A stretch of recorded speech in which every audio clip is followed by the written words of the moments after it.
Out in the woods of central Louisiana, a sign shouts proudly to all law enforcement. The words, "We've got your back," over a thin blue line background.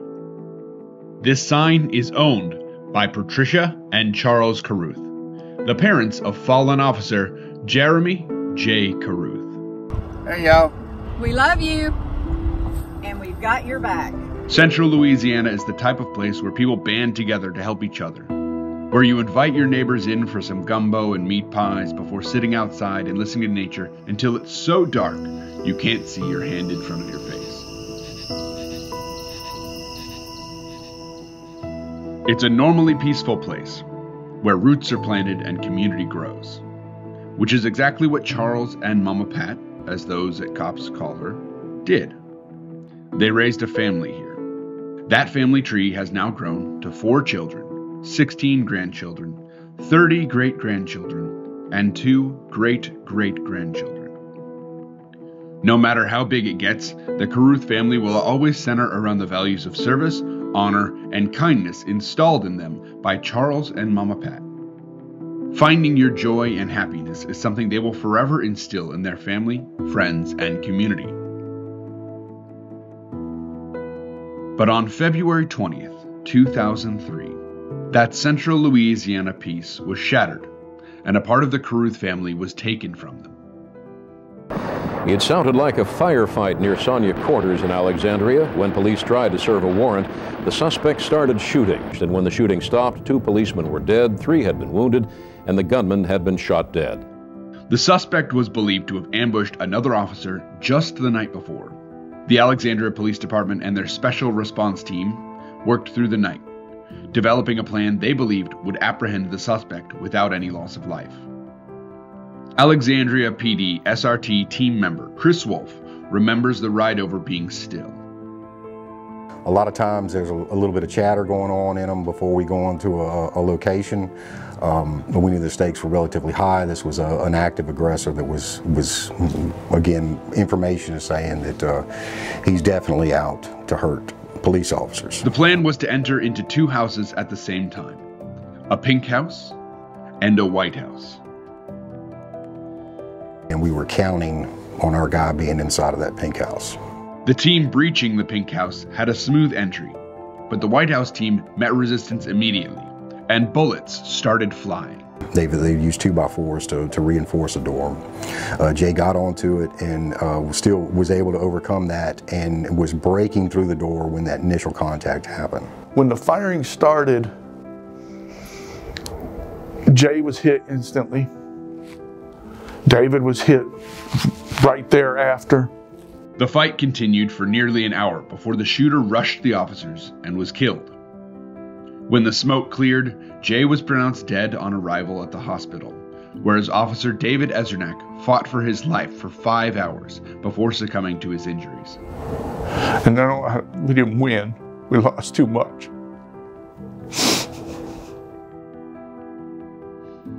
In a different part of town, Mama Pat learned that 2 officers had been shot.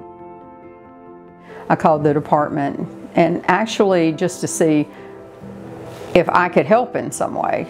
That not owning that my son was injured in any way, because I wasn't going there. The department told Pat to stay where she was and that they would send a car for her. I was thinking they were sending a car for everybody's mom or spouse or whatever for that was in that incident. Officer June Murdoch arrived at the doorstep just a little while later.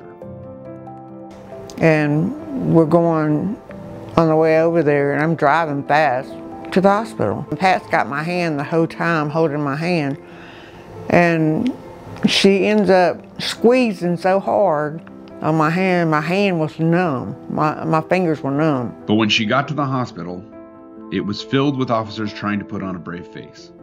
As they crowded around her, Pat collapsed, and they took her to a room in the hospital to make sure she wasn't having a heart attack. They came into the room, and somehow out in that hallway, they had decided that my daughter, Amy, was going to tell me what had happened to Jay. And Amy came in and had told me that Jay didn't make it.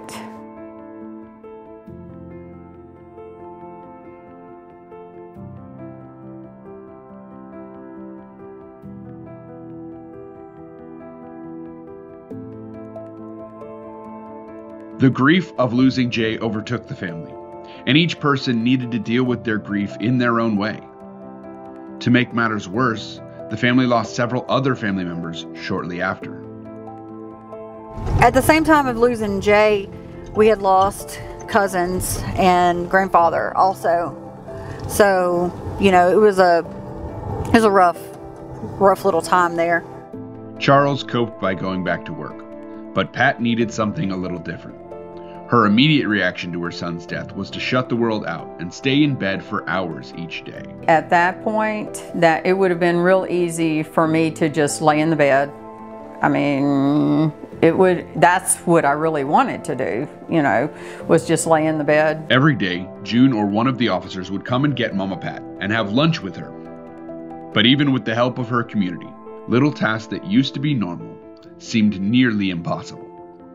I don't think I felt like cooking or taking care of things. One of the things I noticed that was really hard was, I don't know why, and it seems so silly, that opening mail. Oh, we have to pay bills? No, I'm not paying any bills. I'm not doing any of that stuff, you know. That stuff was really hard. It took time for Pat to learn how to live in her new normal, but more importantly, it took a community she never wanted to be a part of. She became involved in her local Concerns of Police Survivors chapter.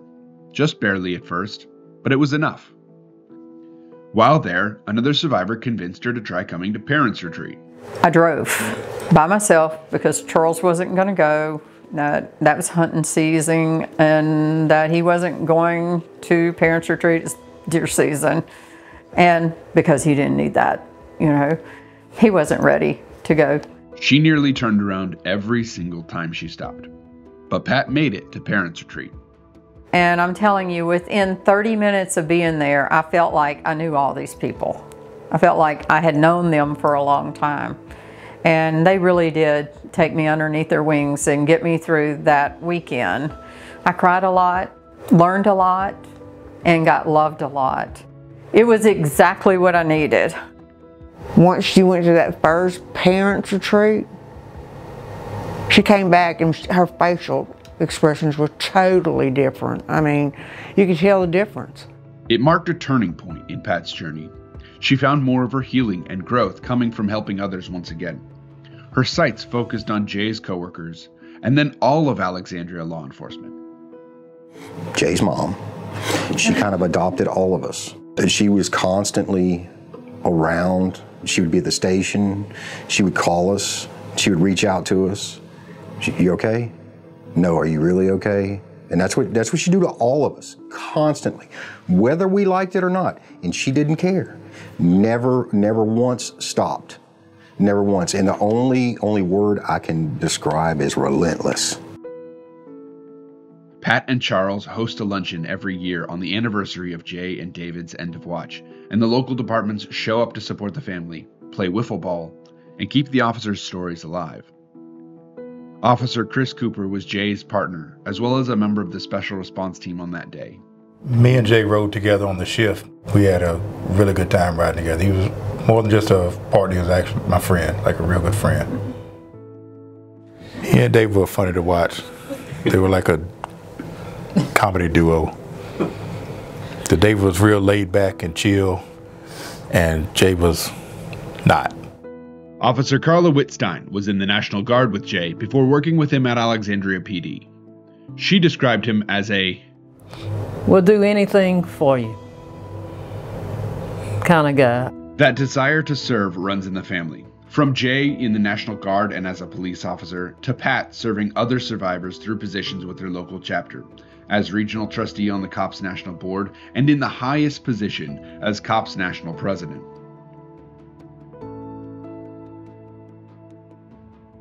This heart of service is made even more obvious when another family member became an officer. Carrie wanted to become a law enforcement officer well before Jay's incident, but her brother's death put her goal on pause.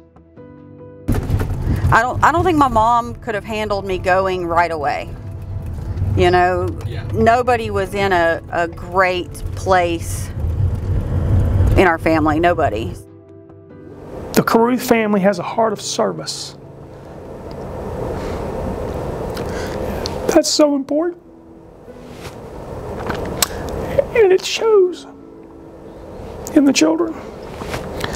Jay was in the Guard. Jay was a police officer. Carrie is now a police officer. Think what it would do if Miss Pat lost Carrie. But she didn't stand in her way to let her do what she feels called to do. That takes a lot for a mother to not only give one of her children up, but possibly give another one up. Carrie has now graduated from the same academy that Jay went through and became a sheriff's deputy. I just tried a lot of different things, and you know, nothing fit, nothing really made me happy at all. That is until now. Carrie has found joy in her work. Finding joy has always been important to Mama Pat, even after her son was shot and killed. She holds no anger towards her son's killer and his family. It's a mentality she works to teach other survivors. She said, why are you angry with him? There's nothing you can do. Don't let him take your peace. And that's what she'd tell me. Don't let him take your joy, your peace. In a lot of ways, I tend to get angry and bitter sometimes when I think back. And it's actually Miss Pat that pulls us back. I don't see how she does it, honestly. Despite Mama Pat being the inspiration for so many, especially through the thousands of survivors she has helped through her roles at C.O.P.S, she gains inspiration from her son. When Jay died, it was more the process of the grief from that was more of a what would he want for me was to live life to the fullest, and I know that, you know, that it's almost like him dying taught me how to live. You know, if I'm doing it, I'm all in. I'm not doing anything any different than what he would have been doing, I think, if he had lived. You know, it's kind of like the same, almost the same thing. You know, what he loved doing was helping people.